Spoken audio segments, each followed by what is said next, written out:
Okay, let's unpack this. A story of, well, quiet power, really, and profound impact. The world of film and television, it recently lost a true giant, Graham Greene, an actor whose face, whose voice, instantly recognizable, right? Even if his name wasn't always, top of mind for every single viewer. But beneath those really iconic performances lay a career that was, well, in itself, kind of a subtle revolution. So today, our mission, it isn't just about reporting his passing. We want to really explore how this Oscar-nominated First Nations trailblazer, often with just like a subtle glance or perfectly timed pause, how he reshaped Hollywood and left such an indelible mark on storytelling. We've meticulously sifted through a pretty comprehensive stack of sources, from major news outlets like TMZ, ABC News, the Los Angeles Times, The Guardian, and more specialized voices too, like Movie Insider. Just to bring you the most important nuggets of knowledge, the core facts are basically these. Graham Greene, the acclaimed First Nations actor, passed away at 73. This was after what's been reported as a long illness. And he was known for these iconic roles that really resonated across generations. Films like Dances with Wolves, The Green Mile, and beloved TV series too, like Longmire and more recently The Last of Us. Yeah, it's remarkable, isn't it, how quickly significant news travels. Yet, how often those initial reports, they carry important nuances, little details that really demand a deeper look. When a story of this magnitude breaks, details like, oh, the exact timing, or a specific location. Sometimes it can differ across various sources, at least initially. So for you, our listener, our aim today is to go beyond just hearing what happened.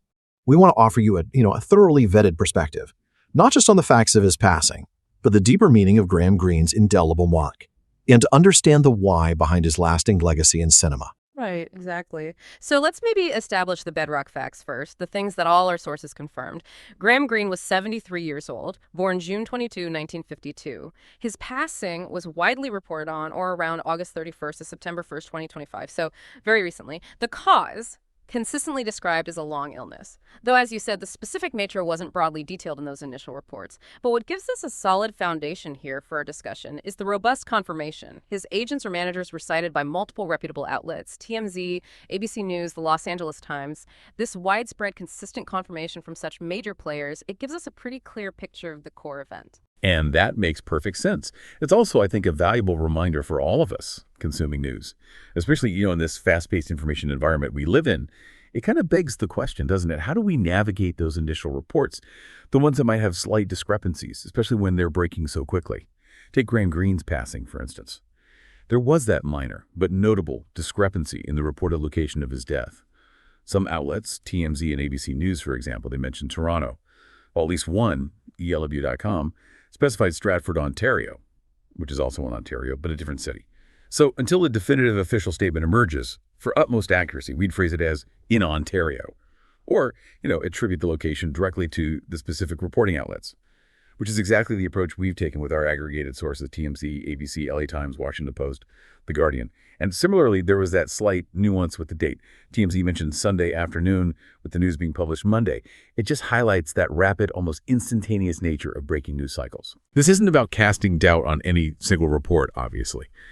It's more about acknowledging the dynamic environment of news gathering and presenting you, the listener, with the most accurate, multi-sourced picture available, so you have the fullest, most credible understanding possible. Yeah, that makes sense. But to truly appreciate the depth of this loss, we have to look beyond just the headlines, don't we? His career, when you really examine it, it was something truly remarkable. For so many of us, his face, his voice, instantly recognizable. Even if we didn't always connect every single role to his name immediately, he just had this incredible gravitas on screen, a silent authority almost. It didn't need grand gestures, but it absolutely commanded your attention.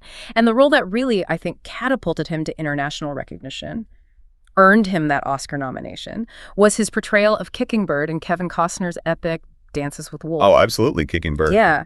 That wasn't just a pivotal moment for his career. It felt like a watershed moment for Indigenous representation in Hollywood. It really did. He didn't just play a character. He brought such depth, such nuanced humanity to a role that could have easily fallen into cliche, Exactly. Think about Kicking Bird's quiet wisdom. His internal struggle, with the changing world around him, his tender relationship with his family.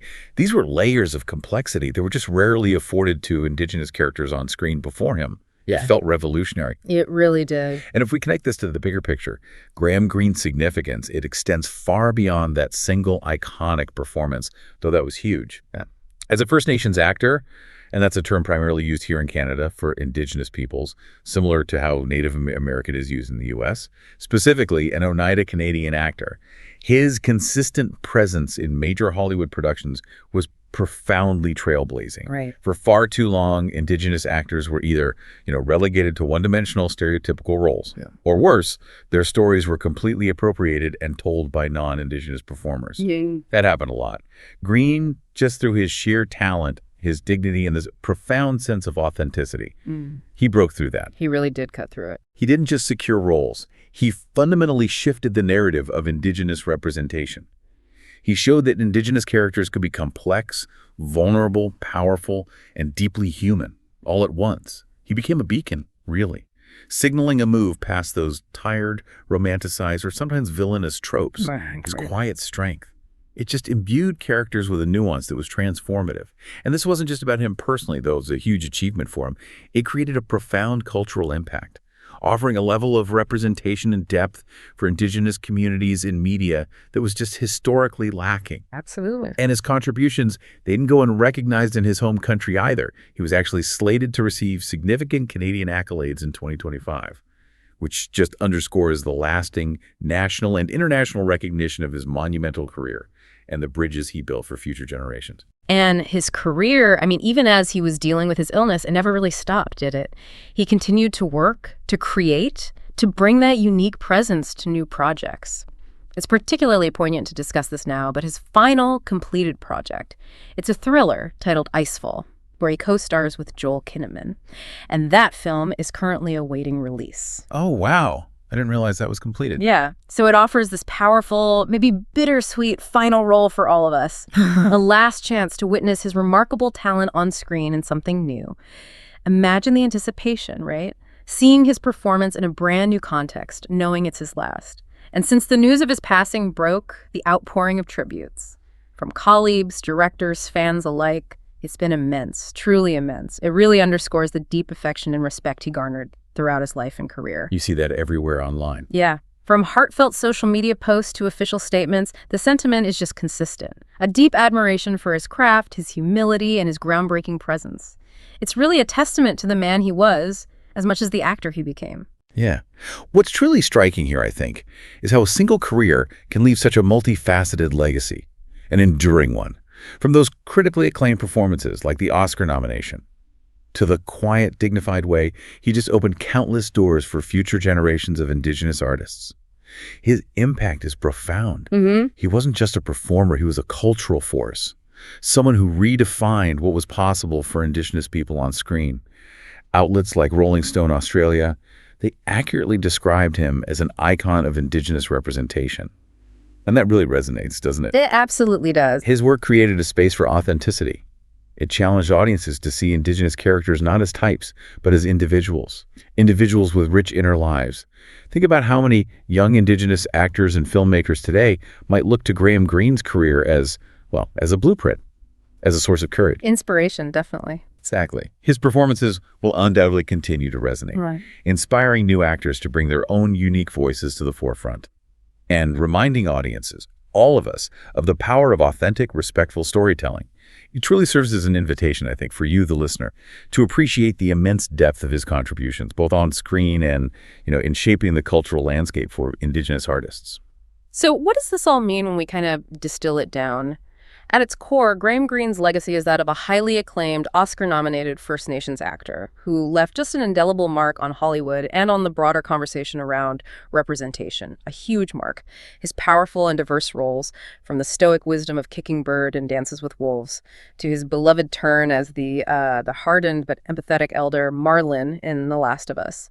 They showcased a talent that transcended labels. It connected with audiences across the globe. We know he passed away at 73 after a long illness, and his upcoming final film, Icefall, will be a poignant capstone to an extraordinary life spent in front of the camera, a final testament to his unwavering commitment to his craft. And as we wrap up this deep dive, maybe we can leave you with a thought. We invite you to revisit one of Graham Greene's performances, perhaps one you've seen many times before, but this time, maybe approach it with a fresh lens. a new perspective. Consider not just the character's journey, but also the silent strength of the actor embodying them. A First Nations icon who imbued every single role with depth, with dignity, and a quiet, undeniable power. Think about the subtle choices he made, the way his eyes could convey a lifetime of experience, or how his presence could command a scene without him even saying a word sometimes. How might that renewed awareness? How might it deepen your appreciation for his craft and for his groundbreaking presence in cinema? And maybe, just maybe, inspire you to seek out other Indigenous voices in film and television. That's a great thought to end on. Thank you for joining us on this deep dive into the truly remarkable life and enduring legacy of Graham Greene. We hope you feel a little more well-informed and indeed inspired by the profound journey of a true legend.